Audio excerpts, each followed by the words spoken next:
Hello, this is Mary Middlestad. It's been a while since I've been with you. I should say Mary Middlestad from Design and Be Merry. It's been a while since I've made any kind of videos. I've been wanting to do these for quite a while. One of the topics I see quite often that confuse particularly beginners and maybe even more advanced people is the concept of reversing a design and being able, when you use fusible, to be able to get it onto your wool correctly. So that it's facing, the applique is facing the way you want and the correct way that you would like it. Patterns are all different. Some people clearly draw and make a reversed pattern for you. Some tell you to reverse it. I have an example here. Just recently I bought a pattern with these cute little birds on them.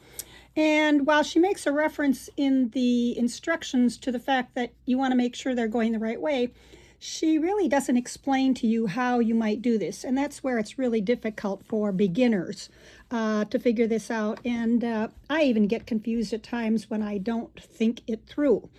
And it's particularly evident when you have letters and directional type things. One of the things that you will need to do is to determine eventually whether or not you have a formally balanced design. And I'll explain that in a little bit. The first thing you want to do, excuse me, is you want to take a look at the wools that you're going to be using. Many wools are totally reversible. These textural wools quite often are the same on both sides, and that will be helpful. You won't have any problems. However, many of the very fun wools to work with, these hand-dyed ones, can look quite different. This is one side of this piece of the wool, and if you look on the other side, you'll see that it's considerably lighter. You need to decide what you're going to choose. Here's another one that is quite light. I don't know if you can see it on the screen, and then you can see darker blotches there. And here's one that has really dark spots on here, the green. I don't know how well you can see that. And if you turn it over, it's a lot less green and it's different. So what's fun about it is it's kind of like you get more choices that you can make if you can obviously locate a certain pattern, or particularly floral things where you can pick up on the colors that you like. And obviously that does involve sometimes cutting into the middle of your piece of wool. But you want to determine that so that you know what the right side is going to be when you are reversing your pattern and using it. The wool should be all prepped. It should be washed, and obviously if you've determined that it's reversible.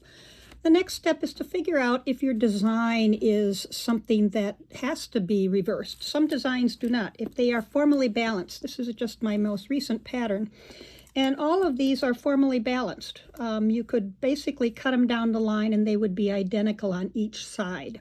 Even this one, which appears to have an uneven number of points, it is formally balanced. And that's what they call it, formal balance. It means you can cut a line down the middle and and that design will be the same on each side. So if you have formally balanced, you really don't have to worry too much about tracing your applique templates. For purposes of demonstrating, I decided to use the letter G. And don't mind my tracing, these are just hand-drawn, quick type things. If you are going to use the fusible, and you want to fuse the letter G, make a template, you obviously do not want it coming out backwards like that. And so this is a good thing to demonstrate. You can trace your design off of the basic, and I did that. I did that with a piece of this. This is fusible. I don't know if you can see the shiny edge where it's like a heat and bond fusible. And I traced that design.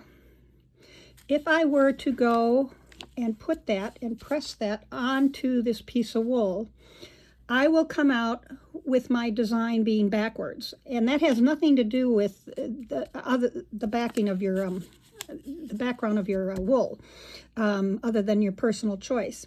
And I did that just to demonstrate. I cut one like that, and I cut it, and I fused it on this piece of wool. And if I peel this piece off, which I can do, and I am going to now fuse it to where it belongs on the pattern, you will see that it will come out backwards. And that's no fun because it's a waste of wool, and obviously you're discouraged because if you're one of the people who likes to cut a lot of pieces out all at once, you may have done the entire thing backwards. Now, if you have a leaf or a pattern that maybe sometimes it doesn't make a whole lot of difference, that might work okay. Letters and certain things do not ever get to be okay. Anyway, so that's what happens if you simply trace it right off the sheet as you see it, which I did. This was my pattern. I put the paper over there. You make sure you put the fusible side down, and that's why it gets kind of bumpy when you trace it with the pen. And I have this really neat light box here. It's by Crayola, for those of you who are still looking for a light box. This is the best deal in town. They run about 20 bucks. They're very nice and portable. They're a decent size. I have really enjoyed having this, and I have a background as an artist. So years ago, I was a calligrapher. I could have used one of the beautiful new big ones, but they run up, $100, $200 to get those. So this is a nice substitute if you're looking for one. Anyway, so what do you do to correct this? Well, there's basically two things that you can do. One is you take your pattern that you want to reverse. And again, you hopefully have made sure in your pattern whether or not it's reversed. Occasionally pattern makers, and I have done it on some of my patterns where I have actually used a small R to indicate it's already reversed for you, and you can just trace it right up the front. And that's been done. Some people do that, some don't. And I can't account for all the pattern makers out there. I just figure it makes it easier if somebody were beginning. Not everybody does that. And some people will give you some instructions. Anyways, so instead, in order to make it come out right, what I do is you're going to trace, but before you trace, you're going to turn your original pattern piece over so that it is backwards. And then you're going to put your fusible down, and you're going to put it on top. And it helps to have a light box, doesn't always make a difference. But you're going to then trace that out so that you have a tracing that is backwards. You will then fuse that to your wool, cut it out, and when it's cut out, the fusible will be here, and it will be the right way. The fusible is facing up here because that's the way it would be on the back. Anyways, so it's simply a matter of turning over your piece first and then tracing around by putting the fusible side down. And when you cut these out, by the way, just cut out just slightly around the outside, because you're going to, once you fuse it, you're going to cut on the line when you do it. But before you get it there, you want to have that done. So that seems quite simple enough, and it works quite well.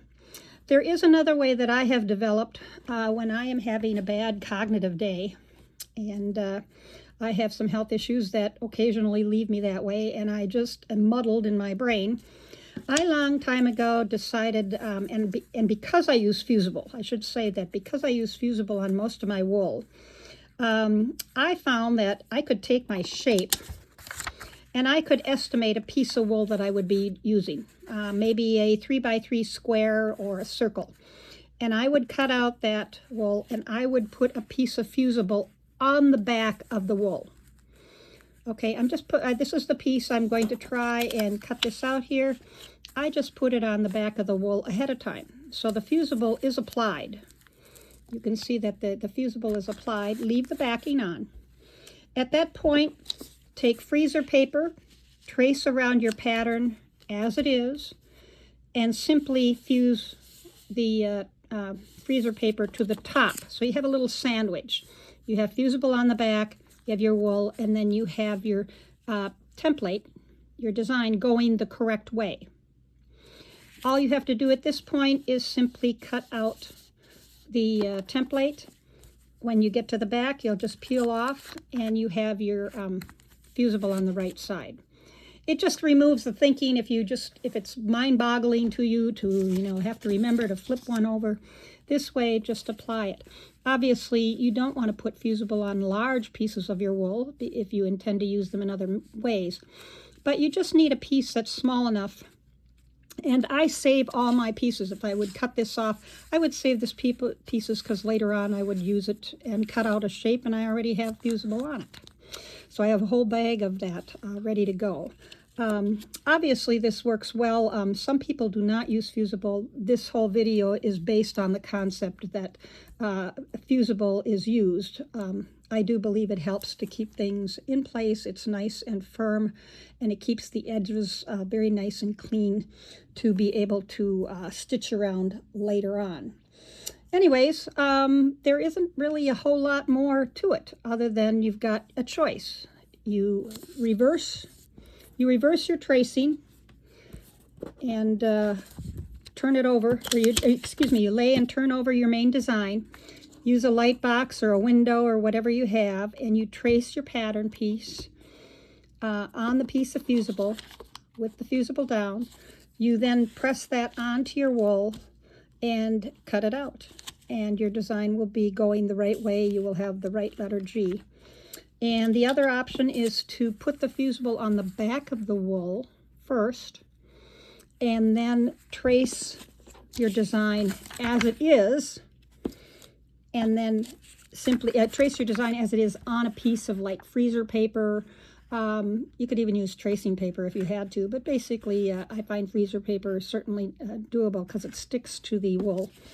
And then you simply press that onto the wool the right way, so you're looking at it as you will be using it, and you cut that out. You cut through the layers with a nice sharp scissors. I use a serrated, the Karen K. Buckley serrated scissors, works very well for that.